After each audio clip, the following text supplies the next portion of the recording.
And you know, throughout the struggles that we've had in this community over here, December 12th has always been with us. So whenever I come here, whenever I'm among December 12th, I feel at home and so much respect.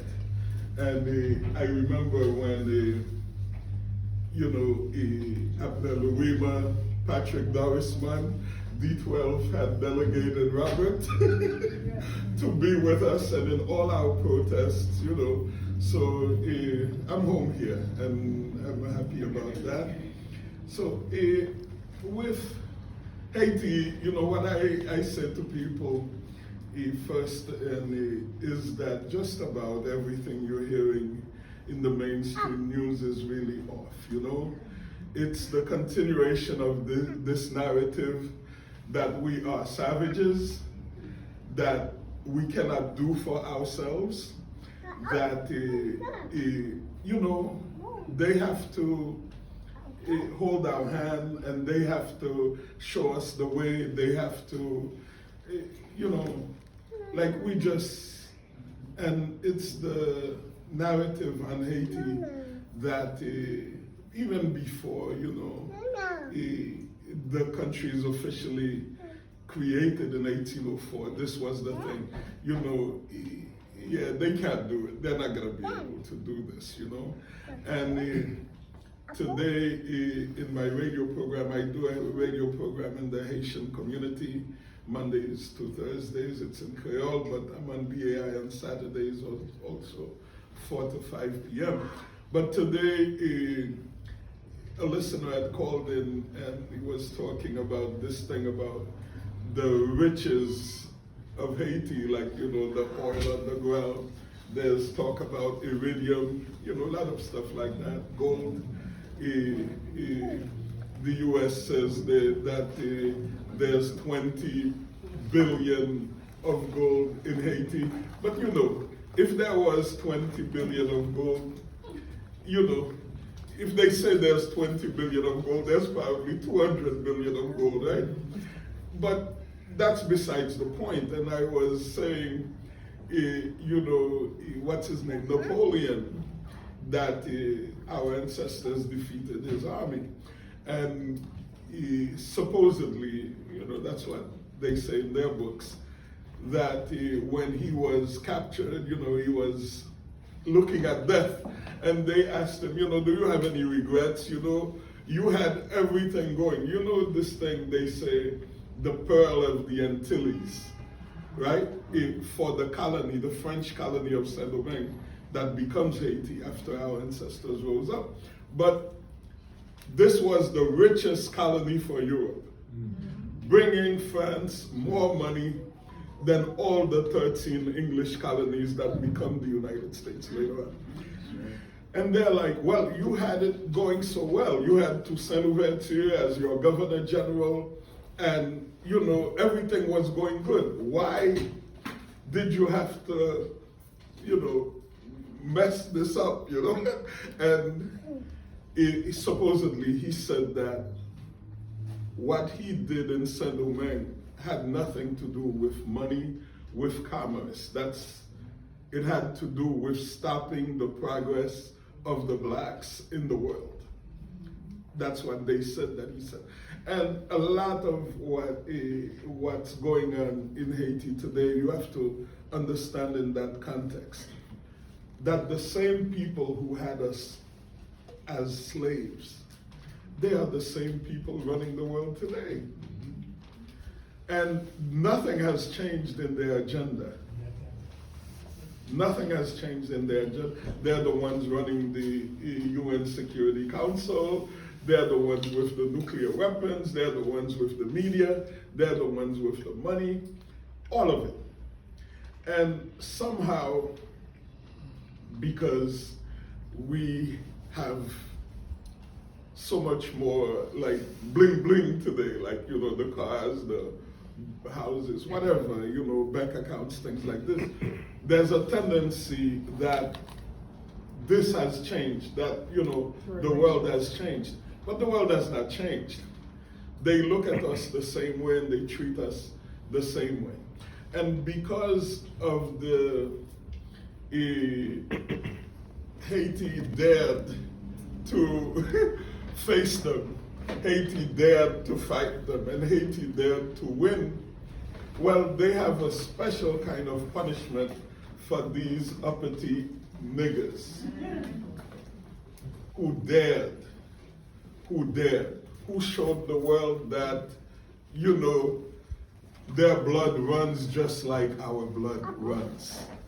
And we always give praises to Jean-Jacques Dessalines. What's his? Coupe-tête. It means chop off their heads and burn down everything. And this is what got us our freedom. This has got us this country. We didn't sit at anybody's table to negotiate nothing.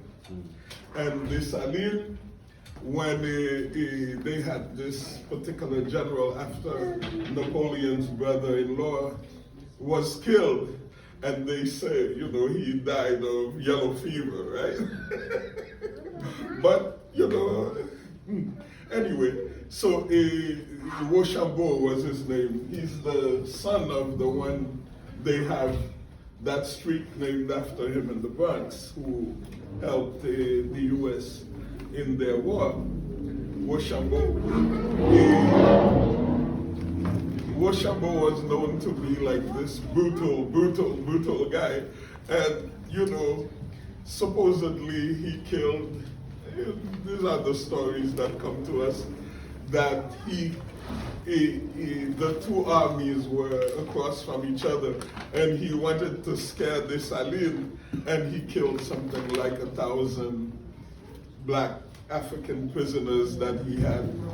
And then Dessalines killed 2,000 of his white prisoners that Dessalines had. And Dessalines, you know, he tells us that we have to give them blood for blood. We have to, you know, and the last letter from Leclerc, who preceded Rochambeau, was to tell Napoleon, this place, this colony is lost. The only hope, because these blacks have tasted the blood of white people, which was just something you couldn't imagine. And he said, the only way to save Saint-Domingue is to kill every person above 12 years old. But anyway, the rest is history. It's still lost. The rest is history, because after defeating the English, Spain, and the French, you know, it became. But it's important to them that Haiti always appears to be in chaos, that it always appears to be a place where the blacks cannot get their act together, where, you know, there's always drama, you know? But I want to ask you guys to not look at that as a bad thing, because whenever shit is not right, you have to rock the boat. You have to turn it around.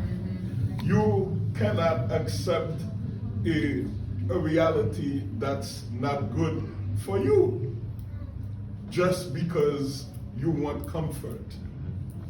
And this is what's going on in Haiti. The United States and their allies, they have this project, this plan for our people, and Haitian people have another dream. We're looking for another reality. And whenever you see these fights going on, it's not always linear, it's not always easy to understand, but these are the two forces fighting against each other. So, you know, Colette spoke about this Haitian solution to the Haitian problem. Well, you know, we laugh at that because we say, what else could it be? What else could it be? Can you imagine, like China? Today I also spoke about, in April of 2022, the Biden government, they announced to the world a 10-year plan for peace and stability in Haiti. So right now, with what you're seeing in Haiti, we're supposed to be in the middle of a 2022 to 2032 US plan for peace and stability. If you can look it up, I think April 5th, 2022, that the Biden administration came up with this garbage. Can you imagine China making a 10-year plan for the United States, you know? Imagine that. Can you imagine Putin deciding that, you know, Trump is too stupid, crazy, Biden is too old, that, you know, they cannot be presidents for the United States. We're gonna pick, you know, Putin picks somebody else. This is the joke. This is the reality. And last week, supposedly a friend of Haiti, former US Congressman from Michigan, D-12, his name is, a friend of our people. He had visited Haiti as a student in 1980. And, you know, he wrote this, I think, 7-page document, like an op-ed, criticizing US policy in Haiti, that for so long him and our brother clown in the Queens, Gregory Meeks, talking about, you know, that the Biden administration cannot continue to support Ariel Henry, who's a clown they put in power. Why do you think they put him in power? Because he's gonna do their bidding. And the only reason they said they couldn't is people rose up and made the country ungovernable, said he has to go. So, and what's his name? What's D-12's argument? It's the same argument we're hearing from, you know, what's the last 2 weeks ago they did a press conference at City Hall. Sharpton, from Ron Daniels, from, you know, all of these people, that the Biden administration has to allow Haitians to make their own decisions. What does that mean? They have to allow us to make decisions for our country? Who are they? Who are they? And every mainstream politician and some of their progressive cousins and some of our brothers and sisters in the Black Caucus, this is their story. The U.S. should allow, we're not their goddamn children. Right. Who are we? What's Biden's name? De Sahel? Jim Crow Joe. So this is the thing that is important for family to understand. We are grown people. When our ancestors chopped off their heads to create this free, independent country, we no longer, and in the first constitution of Haiti, the first article, this is May 20th, 1805. First article, it says this country, which used to be a French colony, is now the Empire of Haiti. It is a free country. It bows before no force in the universe. The universe, this is the vision of our ancestors. It didn't say in the world, you know, in the Western Hemisphere. Those people, Mawali's hero, Jean-Jacques Dessalines, he said, we will bow before no force in the universe. And today we're supposed to be thankful, you know, where is Viola? To some crackers, right? Who thank they have the right to say, yes, you can go here, you can go there. And this is our main problem with our family in the Montana group, because their logic is to lobby Washington so that Washington will allow Haitians to make their decision. We say, well, this is ridiculous. That's what they wanted for almost 3 years now, for Washington to remove a certified Uncle Tom that they had by the name of Ariel Henry, and to put them in power. It never happened, you know? And so the situation with the gangs that you see, these are, you know, little clowns that the US put these weapons in their hands. You know, local elite politicians put these weapons in their hands to create chaos, to create havoc, to make it seem like everything is ungovernable. And right now, when we criticize the Montana group, the Famila Valas, even these political parties who are going to CARICOM, who's also doing the bidding of the United States, they say, well, what do you want? You want the gangs to take over? As if it's either this or that. And to participate in this CARICOM farce, it's like you have to agree with Kenya being used as a proxy by the United States to occupy Haiti. As if 1,000 police officers from Kenya that their president, William Ruto, agreed to get paid $600 million by the United States to do this job. And the idiot, he's talking Pan-Africanism, as if, you know, Haiti has done so much for the world, we cannot stand by and look at this. And his Minister of Interior, Kindiki, is like, until the last dollar gets here, nobody is going anywhere. Right? I mean, who needs $600 million to help their brother here?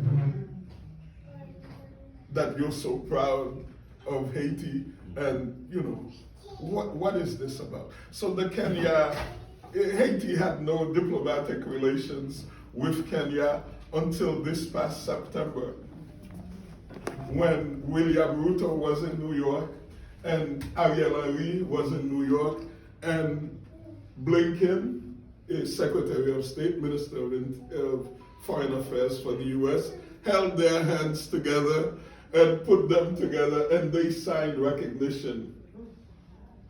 So it's not Haiti who went to Kenya to ask Kenya to come and help us. That's not what this is about. This is the US realizing that they don't want to lose their soldiers.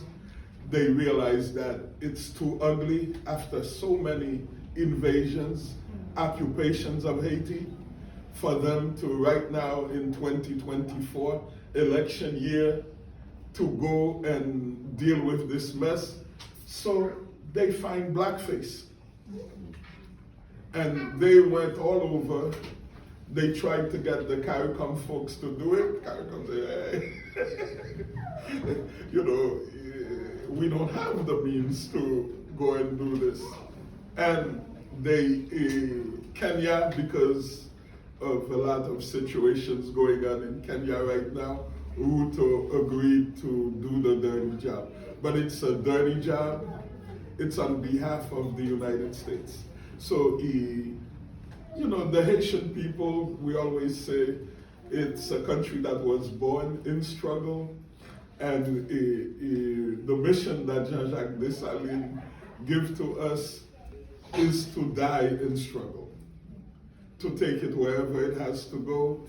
And he said, if the country has to disappear, let it be. But slavery is forever done on this land. So I'll stop here if we have questions, comments.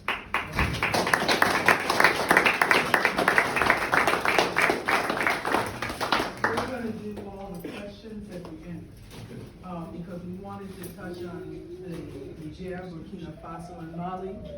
Countries also in struggle against some of for self-determination. And part of the dialogue we want to have is, as you're struggling to lead your country, as you're struggling to exist in this world with all these contending forces, who do you work with? How do you struggle? What are the alliances? And so I know some people will continue the dialogue afterwards around how do we navigate in this system. But the principle, as you said, is always the support for the struggle of the people to struggle for their own self-determination against imperialism. And our support for it as we struggle for self-determination here as well. I want to invite, we're going to sit back and we're going to invite the brothers who are doing the Sahel presentation, and they've got the PowerPoint. No problem. So if you want to sit right behind, are the other